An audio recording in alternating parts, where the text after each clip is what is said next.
Before diving into this incredible story, remember to subscribe to the channel and turn on notifications. Here, every story has something to say, and you won't want to miss a single one. The lobby of the Grand Horizon Hotel shimmered beneath crystal chandeliers, reflecting the opulence and luxury for which this five-star Manhattan establishment was renowned. Impeccably dressed waiters glided silently between the columns, elegant guests exchanged hushed conversations, and the air was saturated with a subtle fragrance of jasmine and exotic woods. It was in this hushed atmosphere that Marcus Thompson, an elderly black businessman, entered. His tailored suit and gold watch spoke of success acquired through decades of hard work. His eyes shone with discretion and caution. He had not come to be noticed, but to conclude a confidential business meeting in one of the hotel's most prestigious suites. Yet, as soon as he stepped into the lobby, a palpable chill settled over him. The receptionist, a pale young man with a distant gaze, stared at him suspiciously, his polite smile caught somewhere between obligation and condescension. "Good morning, sir. Do you have a reservation?" he asked, his voice barely betraying his irritation at having to serve this foreigner to luxury. Marcus, with all the courtesy his experience dictated, calmly replied, "Yes, on behalf of Thompson. Executive suite, as agreed." The young man blinked, scanning his screen, but didn't apologize for being late. He made no move to help her with her suitcase. The other customers, seemingly absorbed in their gilded world, appeared to turn away, as if Marcus's presence had just shattered the fragile harmony of this privileged microcosm. As he walked toward the elevator, he felt the gaze of some employees upon him, a mixture of mistrust and unspoken judgment, as if his success and age could not coexist with his identity. A shiver ran down his spine. He knew that money and power could not erase centuries of history or the prejudices that persisted, even here, behind the gilding and polished marble. Upon entering his suite, Marcus sighed and placed his briefcase on the table. At that precise moment, he understood that his visit would not only be a professional test, but also an ordeal of patience, dignity, and silent resistance. The hotel, despite its luxurious facade, had just reminded him that no amount of wealth can erase the gaze of others. Marcus Thompson gently closed the door to his suite behind him, but the feeling of unease wouldn't leave him. In the lobby, everything seemed normal to a casual observer. The chandeliers sparkled, the parquet floors gleamed, and the staff continued their impeccable routines. But Marcus could read between the lines. Every averted glance, every polite but empty smile, every hesitant word resonated as a reminder of his difference. A few minutes after settling in, he decided to go down to the hotel restaurant for a coffee and to check his messages. He put on his fine wool coat and took the elevator. As soon as he stepped through the restaurant doors, the cold intensified. The head waiter, a man in his 50s, stood behind the podium and scrutinized him with a mixture of astonishment and disapproval. "Good morning, sir, Thompson," he stammered, his voice betraying a visible effort to remain polite. Marcus nodded calmly, looking him straight in the eye, not with animosity, but with the determination of someone who would not be intimidated. "Your table, yes, follow me," the man said, leading him to a secluded corner of the restaurant. Marcus sensed a hint of judgment. He was being taken away from the center, away from the wealthy customers and important conversations. Away from attention. As he sat down, the waiter placed the menu in front of him with a curt, almost mechanical gesture. "Would you like a coffee?" he asked, barely polite. Marcus chose a cappuccino and, while he waited, observed the other customers. They were all treated with meticulous attention, their every request anticipated. Not him. In every smile, every polite word, he sensed the forced effort, the subtle disdain. The coffee finally arrived, lukewarm, in a chipped cup, while the others received pristine china. Marcus placed his hand on the cup and inhaled deeply. He could feel the anger rising, but he chose patience. He had seen this kind of treatment all his life, microaggressions, silent judgments, invisible barriers. But he knew that true strength lay not in immediate confrontation, but in self-control and thoughtful action. As he checked his emails on his phone, another customer, a white woman in a suit, approached the head waiter and they exchanged a few words. Marcus heard the head waiter laugh and apologize profusely for what he called a minor detail. This contrast stirred within him a mixture of bitterness and determination. He wasn't just a guest here, he represented something greater, the dignity of an entire life, the value of his name and heritage. That evening, Marcus returned to his suite, more determined than ever. He knew this visit wasn't just a business formality. It would be a test. And he was ready to show, calmly but firmly, that no gilded facade could mask racism or arrogance. The next morning, Marcus decided to go down to the hotel restaurant for breakfast. His impeccably pressed suit and composed demeanor weren't enough to dispel the unease that hung in the air. As soon as he stepped through the restaurant door, the head waiter recognized him immediately. His forced smile this time betrayed a mixture of surprise and disapproval. "Mr. Thompson, your table is ready," he stammered. But instead of leading him to his usual table, he took him to a secluded corner, almost behind a decorative plant, where natural light struggled to filter through. Marcus felt the weight of this subtle but deliberate humiliation. No sooner had we sat down than the waiter arrived, an arrogant young man, and slammed the menu in front of us. "What would you like?" he asked, without a smile, as if he were serving a chore rather than a customer. The other customers, seated closer to the center, were receiving quick and attentive service. Marcus watched calmly, noting every detail. As he ordered a simple coffee and croissant, an incident occurred. A neighboring table, occupied by a white couple, accidentally dropped a menu on the floor. Immediately, two waiters rushed over, picked up the menu, apologized, and made sure the customers were comfortable. Then they glanced furtively at Marcus, as if to say, "Here, you're the one causing a disturbance."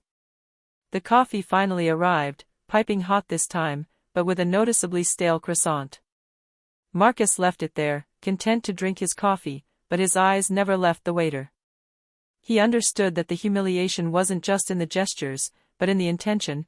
They were trying to make him feel out of place. The situation deteriorated when the head waiter, attempting to correct the service, abruptly interrupted, "Excuse me, sir, we don't have what you're requesting at the moment." Marcus, who had ordered a classic dish, realized that he was being deliberately denied the service that other customers were receiving without any problem. Anger rose within him, but Marcus remained calm, controlling his voice and gestures. "Very well," he said simply. "I'll settle for this." Every word was carefully chosen, weighed so as not to give the humiliation an opportunity to escalate. As he was leaving the restaurant, another customer, a visibly influential white businessman, bumped into him without apologizing. Marcus felt the tension rising around him, but he refrained from reacting. What he did know was that this was no longer a minor affront, it was a silent battle for respect, a struggle to remind everyone that his presence there was legitimate. Back in his suite, Marcus put down his things and reflected. What he had just witnessed wasn't just an isolated incident, it was a microcosm of society. Success, dignity, and age couldn't erase prejudice. But he wasn't one to be crushed. This visit to the hotel would become much more than a simple stay. It would become a lesson for those who thought that arrogance and racism could go unnoticed behind gilded finery and uniforms. Marcus Thompson never let injustices go unchallenged. After 2 days marked by subtle humiliation and disguised contempt, he decided it was time to take back control, but in his own way, with intelligence, strategy, and implacable calm. That morning, he came down from his suite with a thick file under his arm and his phone in his hand. He greeted the receptionist politely, who attempted a forced smile. Marcus responded with a simple nod, but his deep, steady gaze was enough to convey a clear message. He knew exactly what was going on. When he entered the restaurant, the head waiter made an effort to seat him in the same secluded spot as the day before. Marcus paused for a moment, stared at the table, then made a calm but firm gesture. He asked to be moved to the central table, where all eyes were fixed. The head waiter hesitated, visibly uncomfortable, but Marcus maintained his gaze, silent yet commanding. Finally, with a sigh, the man gave in. The next scene drew the attention of both customers and staff. Marcus ordered a full breakfast and, when it arrived, he examined every detail carefully. The waiter, who had tried to serve him indifferently, approached hesitantly. Marcus gave him a polite but penetrating smile. "Thank you," he said calmly. The waiter sensed the weight of Marcus's dignity and understood that he was no longer just an ordinary customer. While he ate, Marcus discreetly made a few calls on his phone. Soon, messages were sent to several influential contacts, some connected to the hotel, others to business partners in the city. In a matter of minutes, Marcus turned a humiliation into leverage. His name and reputation made those who had underestimated him tremble. The head waiter, who until now had believed he could maintain control, began to sweat.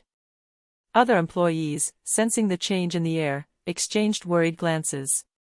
The customers, previously indifferent, began to notice the contrast between the treatment Marcus received and the attention bestowed upon others. The silence in the lobby became heavy, and for the first time, Marcus no longer felt invisible.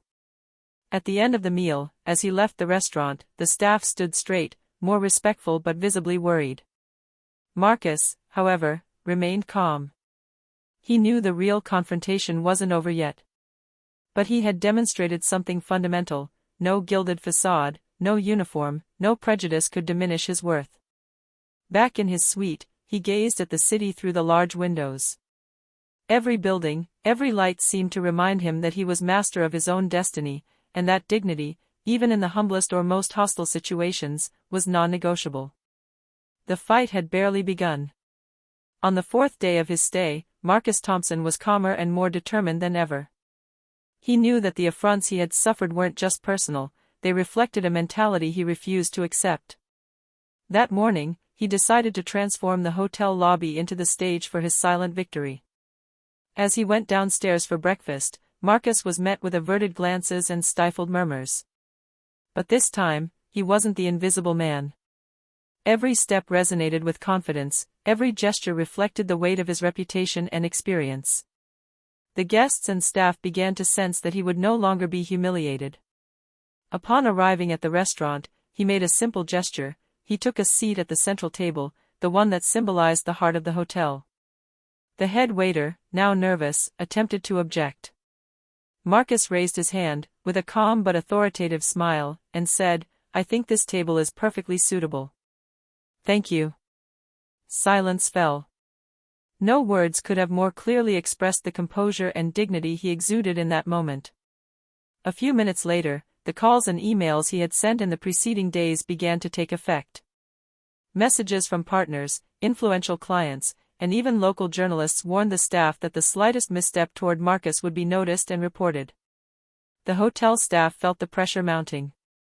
The fear of scandal mingled with belated respect. Then Marcus did something simple but symbolic. He stood up and calmly spoke to the head waiter. "I am here for my stay and my business. All I ask is the respect that every customer deserves. I am certain that your establishment is capable of that." His voice, calm and firm, left no room for ignorance or contempt. From that moment on, the treatment changed instantly. The waiters moved courteously, the customers looked at him with newfound respect, and the head waiter, humiliated but aware of his mistake, bowed his head in acknowledgement. Marcus wasn't gloating, but the satisfaction was palpable. He had transformed humiliation into a lesson, contempt into respect. This stay, which had begun with affronts and disdainful glances, ended in a quiet but brilliant victory.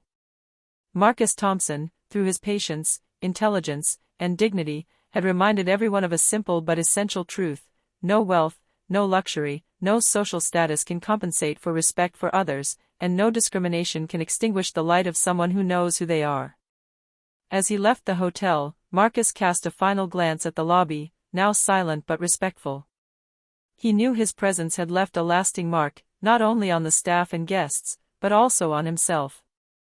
In every affront, he had found the strength to stand tall. And in every look of renewed respect, he had found the ultimate victory, that of human dignity.